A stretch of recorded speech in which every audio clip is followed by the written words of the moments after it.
Hey guys, welcome to Recovery, Redemption, and Life. My name's Louie. I'm our Vandelay's cousin. I've been sober for about 4 years now. I struggled with substance abuse issues for about 17 years. Everything from cocaine to marijuana to alcohol. During that time, I suffered a lot. And there was a lot of self-punishment and self-loathing. And I also put my friends and loved ones through a lot of pain as well. I had a really hard time getting clean, and this podcast is an effort to help others who are facing the challenge of achieving sobriety. Or perhaps it'll help others who've already achieved sobriety to stay on the path. Or maybe it'll help other people, for example, friends, family, to understand what the world looks like from our perspective. If you find this insightful or helpful, please take a moment and share it with others. If it's worthy of your time and you're listening on iTunes, or some other platform that allows for this kind of thing, please take a moment to scroll to the ratings and review section, rate it, review it. This will help to get it in the hands of others. I'm also available for communication via email at selfinflictedrrl@gmail.com. If you have feedback for me or questions, your experiences, or maybe ideas for topics, shoot me an email. Eventually I'll run out of ideas for content, and I could use your help in this sense. Alright. So, I'm realizing that for a lot of people who start down the path to sobriety, there's usually some sort of compelling event that prompts them to take action. It could be legal troubles, issues with relationships with their significant other, issues with their relationship with their children, problems at work, any one of a million things. When this happens, a light bulb goes off. And it's like, gee, maybe I have a problem. And, maybe I need help. For me, there were a vast number of events that led up to my decision, but none of them occurred close to the time I decided to get treatment. It was more like death by 1,000 cuts or the straw that broke the camel's back. Anyway, as an addict, my brain is very adept at rationalizing. It is also really, really, really good at the mental acrobatics that were designed to keep me using. Early on in my sobriety, I noticed that in the first 8 or 9 months, I was going to all these meetings, and there were a lot of people whose compelling event were legal issues. Usually it would be a DUI or DWI. Initially I didn't really think much of that. I just chalked it up to, yep, that was their rock bottom, or whatever. But I realized that internally I was kind of judging these people, and I was thinking something along the lines of, wow, these people must be really bad off. I'm glad I wasn't that bad off. I never got in trouble for drinking and driving. But as soon as I noticed those thoughts, I immediately suspected they were a form of rationalization. I suspected that maybe my brain was trying to downplay my addiction in hopes of tripping me up and getting me to start using again. Also known as the addictive voice. I think my addictive voice was trying to start wearing me down, to convince me that my problem wasn't that bad, and that perhaps I didn't need to be here. Because surely if, my experience didn't match these people, then, my problem isn't that bad. So, I decided I needed to reflect on this, and really take a closer look at this. I say this because, aside from the fact that these people got treatment, and were compelled to get treatment based on a DUI or DWI, their stories and situations were almost completely indistinguishable from mine. In short, aside from the legal issues, it was clear that they were just like me. They had the same problems, and they told very, very similar stories, and had been to the same places that I had been, and doing the same things that I had been doing. For me, I did have a bunch of legal problems, but it was early on. I got pulled over and arrested for possession, open containers, paraphernalia, speeding, reckless driving. I'd get arrested, I'd go to jail, I would go and see the magistrate, and then the magistrate would tell me to show up on a certain day for court and see the judge. And they'd let me go on my word that I'd show up for court. And then I wouldn't show up, and then warrants would be issued for my arrest. And this happened repeatedly. Now, obviously, possession, open containers, paraphernalia, all of that was directly tied to my addiction. But even the speeding, the reckless driving, other vehicular issues, and then the fact that I would habitually not show up to court, even though those actions had consequences, those all bear the hallmarks of my addiction as well. I say this because all of these actions bore consequences, but I was unwilling or unable to change my behavior or control my impulses. And that's kind of the definition of addiction, right? I'm unsure if my brain was just broken around understanding that my actions had consequences and seeing those future consequences. Maybe that was also why I was struggling with addiction. Or maybe I was failing to see the consequences because I was always fucked up. But either way, the common theme in my addiction was continuing to make poor decisions, knowing that they would end up causing me pain in the future. What ended up happening was that I racked up close to 20 warrants for my arrest. I'd ended up owing quite a bit of money, and I had to go to quite a bit of trouble to avoid getting those warrants served on me. After a while, I lost my wallet, had my driver's license in it, and when this happened, I didn't happen to have a job. So at that point, I had no choice but to continue selling drugs for a couple of years while I paid off those warrants. Like I said, it took monthly payments literally for about 24 months. So selling drugs is bad enough, but the fact that I'd painted myself into a corner and had no other method for generating revenue made it even worse. It was kind of fun when I had other options. It was fun when I had the option to go to work if I wanted to. But as soon as it became something I had no choice about, it became a form of imprisonment. Alright, so where I was going with all of this was by the time I was around 23 to 24 years old, I'd realized that legal issues were for the birds. And I was determined to endeavor to not do anything I could to encourage future legal trouble. Basically, I'd had enough and was desperate to avoid other legal issues because I'd created such a ridiculous mess for myself. So, I stopped getting in legal trouble by the time I was 23 or 24, but I managed to keep using for another 10 or 11 years. So, I dug into this and I thought about it. And I realized that the way I stayed out of legal trouble was I had created this long list of rules that were designed to keep me out of trouble. It was like a long list of almost like equations you'd put into Excel, like on a spreadsheet. Conditionals, if then, And I'd been living by these rules for such a long time, they were second nature. They were ingrained in my psyche. I realized I had this long list of rules and preferences that kept me out of trouble.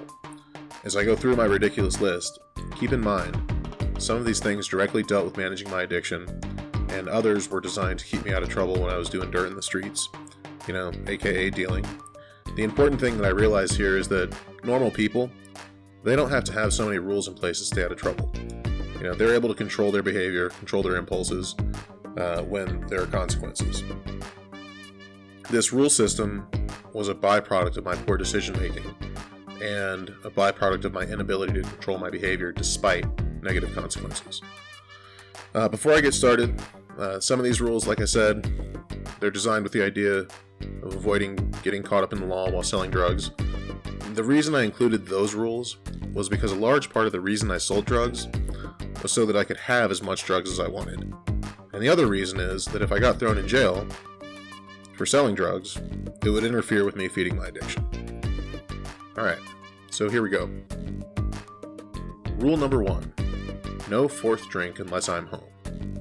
So this rule was developed to avoid a few things. One of those things was the desire to avoid driving drunk. If I only had 3 drinks in me, I'd be good to drive home. Shots and drinks and beers, those all count as a single drink. The second thing it was designed to avoid was embarrassing myself. Whenever I got sloppy drunk, I would say and do things that were embarrassing, or say and do things that maybe I didn't want to say or do in front of certain people. And I could avoid those situations and the judgment that went along with them if I only drank 3 drinks while I was out, and then resumed drinking anything past 3 at home by myself. The third thing it was designed to avoid was physical altercations. I had, and still have to a lesser extent, a tendency to be a loudmouth and somewhat aggressive sometimes. And it can be irksome and irritating to people at times. And altercations could and would happen if I got trashed in public with any type of regularity. Rule number 2, no drinking in bars. I didn't like drinking in public because of safety issues. I also didn't like drinking in public because I could drink like a fish and it got expensive. But going back to the safety issues, I didn't want to get drunk around other drunk people because, again, I'm a loudmouth and, I run my mouth sometimes, and other drunk people do the same thing. And I was also aggressive, and, when other drunk people get wasted, they're aggressive too. And that adds up to an increased likelihood of physical altercation. Also, I would drink without limits, really. So I wouldn't want to drink in public because that could lead me to passing out in public. And, if I'm not able to defend myself, I'm not safe. So I had to drink at home because it was a safe and controlled environment for me.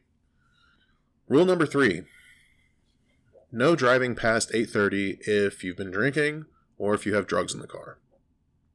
Because that is when police love to pull people over. So for police, it's a numbers game. It's almost like a fishing expedition. If they pull over X number of people per day, Y percentage of those people will get tickets, Z percentage of people will get taken to jail. Y plus Z equals job well done for police officers. If they pull people over after 8:30, the likelihood increases that they pull people over who are drunk, or that they pull people over who are in possession of drugs. And the closer you get to 2 a.m. when the bars get out, that likelihood goes up even higher. So, to play against the odds, no driving past 8:30 if I had been drinking, or if there were drugs in the car. Rule number 4. If driving with drugs for sale, I was not allowed to smoke weed in the car. If I was smoking weed in the car and I got pulled over, the odor was so strong that you're almost guaranteed to go to jail, and they're certainly going to search the car. And you don't want to make it worse by getting stuck with the weed you're smoking and then whatever you're trying to deliver. So that's kind of the motivation behind that rule. It's bad enough to get a possession charge, but you don't want to get a charge for any other drugs or for dealing or distributing or anything like that. Rule number 5. Items for sale are not in an easily accessible place. They go in the trunk or are otherwise hidden. And there's lots of ways to do that, right? By the way, you can't defeat the dog. Rule number 6. No bongs in the car. Sounds ridiculous, right? Who in the hell needs a rule that you're not supposed to have a bong in the car? But clearly, I had to have a rule in place for it. So the first reason is that if you're hitting the bong while driving and you get in a wreck, your mouth is going to get messed up. It's going to get injured really bad. Also, if you get pulled over with a bong, you can't dispose of it. If you're smoking a joint or you have a roach or you're smoking a blunt and you get pulled over, there's a chance you can dispose of it before you have to actually pull the car over. With a bong, that's not going to happen. Also, if it spills in the car, your car is going to smell like bong water. And that is a dead giveaway when you get pulled over. Rule number 7, no delivering to hotels. This was a rule that was more about dealing, but you never make deliveries to hotels. Cops love to set dealers up at hotels. So you go there, you knock on the door to the room number you're supposed to make the delivery to, and then cops come out of either the doors on either side of that room, and they arrest you. And then you're sitting there getting arrested with whatever you're supposed to deliver in your pocket or on your person. Not a good situation. Rule number 8. Now this rule was mentioned in episode 11 and or 12 where Paul tells his story. Rule number 8 is no one's allowed to smoke at the house who wasn't a habitual weed smoker. Now, those of you who have been longtime weed smokers can attest to this.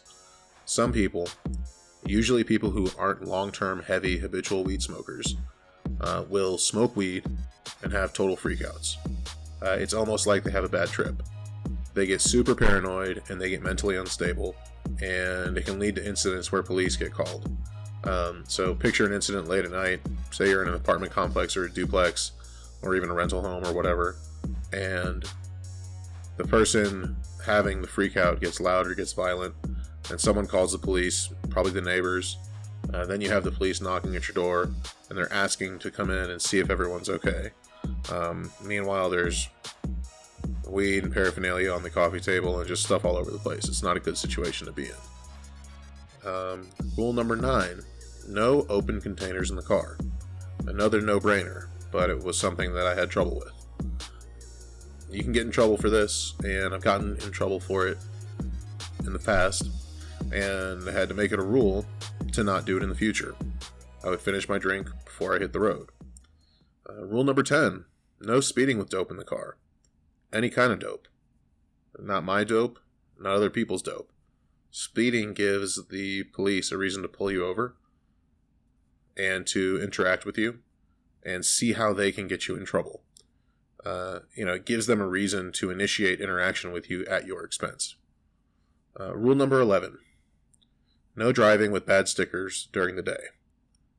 And what I mean is, if your registration sticker or inspection sticker's out, don't drive that car during the day.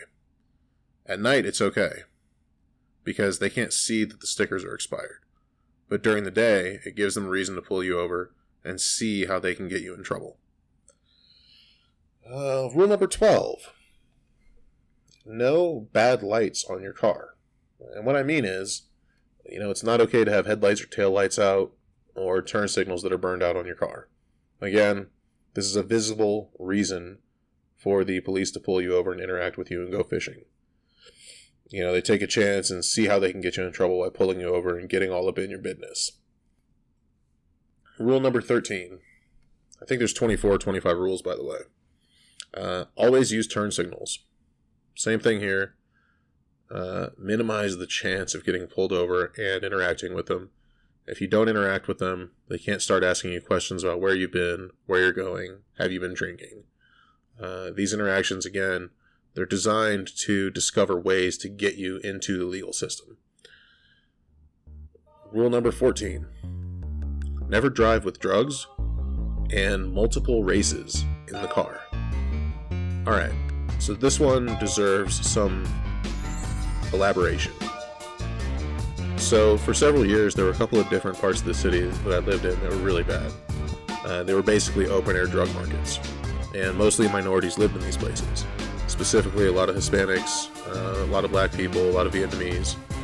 I had homeboys who were Mexican, I had homeboys who were black. I look Latino, and if I were in a car that had good stickers and good lights and all that, it was totally legal, and I was driving straight, I wasn't speeding, and I was using turn signals and all that kind of thing, I would not get pulled over. If I had a homeboy in the car that looked like me, who also looked Latino, and I was obeying all the laws and the car was legal, again, I wouldn't get pulled over. But if I got into that very same car with one of my homeboys who was black, we would get pulled over on sight. Same car as before, no visible reasons to pull us over, like bad stickers, turn signals, taillights, anything like that. Or, if one of my black homeboys got into that same car, no visible reason to pull them over, they would be fine. They could drive around and do whatever they were doing and they wouldn't get bothered by the police. But as soon as you got two dudes in the car who were different colors and who were both minorities, the very first cop that saw you would pull you over instantly. And then when you ask them, why'd you pull me over, they would just say something, they would just make up something, right? They would just say, oh, you didn't come to a complete stop, or you didn't use your turn signal, even if you had. It was almost like clearly the only reason two different minorities would be in the car together at the same time is because they were up to no good skullduggery. It happened so many times that it became a joke. If we wanted to get pulled over, we just had to get in the car with two dudes who were different colors, and we wouldn't make it a block before getting pulled over. So the rule was this: if I'm drunk, or if I have drugs in the car, it needs to be just me in the car, or someone else who looks Latino. To do otherwise would invite interaction with law enforcement. Rule 15. Fight with every fiber of your being the urge to race, do burnouts, peel-outs, or otherwise commit acts of excessive acceleration. I racked up a bunch of warrants for my arrest for racing when I was 16 and 19. I like driving fast and racing. You shouldn't do things like that. It draws attention to you. Again, it increases the likelihood of interactions with law enforcement. Rule 16. No drinking or getting high in parking lots. Invariably, someone will see you, and they won't like that you're drinking with you and your buddies in the parking lot. and they'll call the police. And then they show up, and again, they interact with you. And when you're always drunk and high and have drugs on you, interacting with police isn't a good thing. Rule 17, no drug deals at gas stations. There's cameras. You never know who's going to be there. You never know who's going to pull up at any time, whether it's an acquaintance that things have gone sour with or a police officer. And, generally speaking, gas station owners don't want people selling drugs at their place of business. It doesn't typically allow them to generate more revenue. Rule number 18, always stop at four-way stops.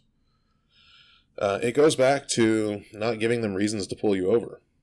Also, you can't trust other people to stop at four-way stops. They could be a savage animal like you. So if you decide to run it and someone else decides to run it, it's not going to go well. If you stop and they decide to run it, you'll be safe. Rule number 19, no driving or other public activities while tripping. This is a pretty obvious one. Don't go out in public if you eat hallucinogens. You never know what you'll do, or if you'll end up rocking in the corner of a Walmart store or something. Rule number 20, no driving downtown. This was a rule for me because we have a lot of one-way streets and police officers here. It would always stress me out to be driving downtown because I was always messed up. There were also a lot of pedestrians, and I was worried that I would go the wrong way down a one-way street because I was high and then get pulled over, or maybe I would hit somebody, who was maybe also drunk or high, and then, get beaten or tased or pepper sprayed and arrested, that kind of thing. Rule number 20, no driving at night with a car full of smoke. Alright, so this is a weird one. Let me explain. If you're driving at night with a smogged out car, when there are other cars on the road and their lights hit your vehicle, they can see that your car is full of smoke because the light doesn't pass through the smoke the way it would a car with normal, non-smoky air in it. And people who smoke cigarettes don't typically smog out their car. So when a cop sees that, he's going to know that it's weed smoke, and he's certain to pull you over, as it gives him a good chance of fulfilling his civic duty by getting a filthy, abhorrent weed head off the street. Rule number 21, always drink 2 to 3 glasses of water every night before bed. So the story behind this rule is being able to get up in the morning not hungover to the point where I couldn't work. My ability to work was one of the ways that I rationalized that my drinking and drug use was okay. So I had to take steps every night to make sure I'd be able to keep up with work. Otherwise, my drinking would become a problem. And it would force me to maybe look at actually being realistic and dealing with that problem, Rule number 22, no drinking before noon. Now, this rule evolved as my addiction progressed and got worse. Originally, it was no drinking until 7 p.m. Then it moved to 5 p.m. Then 3 p.m. At the end, it was noon. And I have no doubt that if I kept drinking, it would have gotten eventually to 10 a.m. and then, eventually it would have gotten to the point where I was just drinking at 7 o'clock, 6 o'clock in the morning when I first woke up. I kept drawing a line in the sand at a certain time, and then after a while, as my disease progressed and my inability to follow my own rule became apparent, I would adjust it. Again, the idea was to control my drinking, to stay out of trouble, to stay productive, and to not black out too early in the evening, or be too hungover the next morning. If I blacked out too early, it means I didn't get enough work done. Also, if I drank way too much, maybe work the next day would be miserable. Rule number 23. No responding to emails once I started drinking. Now, the reason for this rule is simple. It's common for me to think unprofessional things and then have to keep them to myself. If I was drinking, I would say and do these things, and then they would happen in reality instead of just happening in my head. And then there would be consequences. So, in the form of email, I would address the risk of giving someone a piece of my mind via email while being drunk by refusing to do it. So once I started drinking in the evening time, I wouldn't respond to any emails. Rule 24, No pouring beer on police officers and then accusing them of being the ones who had been drinking. Just don't do it. It doesn't end well. These were the rules that allowed me to stay out of jail for the last 10 to 11 years of my addiction. So, at a surface level, these rules, they appear to just be a crazy list of obsessive rules. But the reason I thought it was important to, record this episode was because making this list, it made me realize to what an extent I had to work to manage my addiction. It wasn't that I was smarter than other people. It wasn't that I wasn't as bad off as other addicts. If anything, I was so bad off that I had to make an elaborate set of rules to allow my use to go on, but not allow it to impact my life. It was that I just loved using so much that I was willing to live by a rigorous and stringent list of rules so that I could continue using. Basically, these rules allowed me to fool myself that my constant drug and alcohol abuse wasn't an issue. And those rules about how to sell drugs, I lump those into the same category, like I said, because for me, selling drugs was one of the ways that I funded all of my behavior, So, these rules, they were a way for me to manage my addiction, to avoid my rock bottom, because deep down I knew that once it became unmanageable, I would have to do something about it. And I loved using, so I had these rules to keep my life together. The subconscious idea was, if I had all these rules, I could avert disaster and avoid facing the fact that this was a problem, and then avoid having to actually do something about it. Basically, these rules were a massive internal disinformation campaign that allowed me to deny the fact that my behavior was problematic. It was a way of me rationalizing that my behavior was okay.